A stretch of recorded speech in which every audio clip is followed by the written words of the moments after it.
Có chuyện gì vậy? Chuyện gì thế? Láo trụ. Thủ trưởng, ngài không sao chứ? Có chuyện gì vậy? Có người tập kích. Chẳng lẽ có nằm vùng sao? Đặt thuốc nổ trong bếp nhà thủ trưởng à? Hình như không giống lắm. Hi hi, không sao cả. Bố cứ nhất định đòi thải dao giúp em không dám nếm lại cảm giác dao phay bay sượt qua đỉnh đầu đâu. Giờ vẫn còn thấy hại đây này. Thế là mới để bố giúp nhóm lửa. Xong em bảo là anh thích ăn khoai tây nướng, bảo bố ném vài củ vào. Cơm nước xong xuôi thì khoai cũng chín. Kết quả chắc là bố lấy nhầm, ném thẳng 3-4 quả trứng gà vào trong đó. Làm em sợ quá, vội kéo bố dậy rồi đẩy ra sau lưng. Đột nhiên nổ cho tung tóe đầy mặt. Làm tốt lắm. Cuối cùng là Trúc Khải Hoàn, Bạch Nặc, cả nhà 3 người Phương Mãnh được tham mưu trưởng đưa về nhà. Bạch Nặc bảo Phương Mãnh bắt luôn một con gà với một con vịt mang qua đó luôn. Ngày thứ 2, 2 người không ra ngoài. Bạch Nặc tiếp tục dọn dẹp số đồ đã mua về. Phương Mãnh thì dành ra 2 tiếng để dọn nhà bếp. Lúc này mới dọn dẹp sạch sẽ bên trong. Đúng rồi, lúc bố đi vào sáng nay, con nói là chiều nay lính công binh sẽ tới để đo đạc móng nhà ngay bên cạnh chúng ta. Bảo chiều nay hai đứa mình đừng ra ngoài. Đo móng nhà làm gì vậy? Chẳng phải các sĩ quan cao cấp ở quân khu mình hiện tại đã đủ người rồi sao? Cho dù có sĩ quan mới tới thì cao nhất cũng chỉ là trung đoàn trưởng thôi chứ. Chẳng phải họ ở phía trước sao? Không phải xây nhà cho người khác đâu. Mà dù có xây thì cũng không thể xây ở phía chúng ta được. Là bên phía bộ phận công trình đã đồng ý với điều kiện em đưa ra lúc trước, không bắt em vào viện nghiên cứu, mà sẽ xây riêng một phòng nghiên cứu chuyên biệt cho em ngay bên cạnh. Vật liệu sử dụng đều được bộ phận công trình đặc biệt điều phối. Đều là những vật liệu có tính an toàn cao nhất dành cho phòng thí nghiệm. Đợi xây xong rồi, em xem cần những thiết bị nghiên cứu gì, có thể trực tiếp đăng ký với bên bộ phận công trình, không cần thông qua công xưởng quân giới của quân khu chúng ta nữa. Chuyện này trước đó Bạch Nặc có nghe Trúc Khải Hoàn nhắc qua một lần. Không ngờ phía bộ phận công trình lại đồng ý thật. Xem ra công lao của khẩu súng trường tấn công kia không hề nhỏ đâu. Không chỉ vậy đâu, mấy hôm trước anh nhận được điện thoại của ông nội, nói là cấp trên chuẩn bị ghi công cho em đấy. Ít nhất cũng là huân chương chiến công hạng 3. Em sẽ cố gắng tích lũy thêm nhiều công trạng, đổi hết thành huân chương chiến công. Đợi ông ngoại về sẽ cho ông xem, được không? Chúng ta cùng nhau cố gắng. Đúng rồi, chuẩn bị bưu phẩm cho anh cả, anh Phương. Với lại Hướng Tiền, Tiến, Giải và Thất Thủy đại đội nữa. Anh lên tầng 2 lấy xuống đây đi. Số đồ mua về hôm qua, phải thêm vài món vào trong đó nữa. Ngày mai sẵn tiện ra ngoài, hai đứa mình đi gửi luôn. Nếu không thì trước Tết sẽ không tới nơi mất. Được thôi, anh đi lấy ngay đây. Hai người bận rộn ở nhà suốt cả ngày.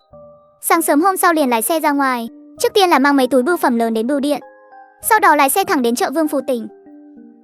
Chợ phiên thời đại này đa số là vào dịp lễ Tết, sẽ được mở ở các thị trấn. Phiên chợ Tết này sở dĩ được mở ở Vương Phủ tỉnh, chủ yếu cũng là để thúc đẩy các công xã ở mấy huyện lân cận sản xuất nông nghiệp và nghề phụ, đẩy mạnh giao lưu hàng hóa giữa thành thị và nông thôn. Sao mà đông người thế này? Một năm cũng chỉ có mấy ngày này thôi mà, lại còn sắp đến Tết rồi. Dù là người đến bán đồ hay người đến mua đồ thì chắc chắn đều không ít, nhưng chắc là có nhiều đồ tốt lắm. Đặc biệt là mấy món ăn vặt tự làm của nhà nông, nước tương thủ công, rất nhiều thứ có vị ngon hơn mua ở hợp tác xã Cung Tiêu đấy. Đi sát anh vào, đừng để lạc đấy nhé. Đừng để đồ gì trong túi áo. Chợ hôm nay chắc chắn có không ít 2 ngón đâu. Thế chúng ta có bắt không? Không cần đâu, lát nữa em sẽ đánh dấu bằng sức mạnh tinh thần, để lúc khác dù cảnh đội trưởng và cả bọn Đào Kiến Hoa đi hốt trọn ổ luôn một thể. Gần đây có trạm trị an canh gác mà, hàng năm họ đều đăng ký rất nhiều tên trong danh sách đen của đám móc túi. Không lo không tìm được chủ nhân đâu. Hai người bắt đầu dạo từ đầu chợ. Bạch Nặc đã tìm thấy chỗ bán Hoài Sơn Thiết Côn, nhân lúc chưa bị người khác phát hiện, trực tiếp mua sạch cả bao luôn. Tiếp theo là đủ các loại đồ ăn vặt, quà bánh, những loại bánh đặc sản địa phương của người Kinh Kỳ. Hai người mua sắm một trận thỏa thích, còn mua thêm không ít sản vật miền núi. Chưa đầy 3 tiếng đồng hồ, Phương Mãnh đã phải chạy đi chạy lại cất đồ vào xe 2 chuyến rồi. Cất đồ xong rồi, thế nào?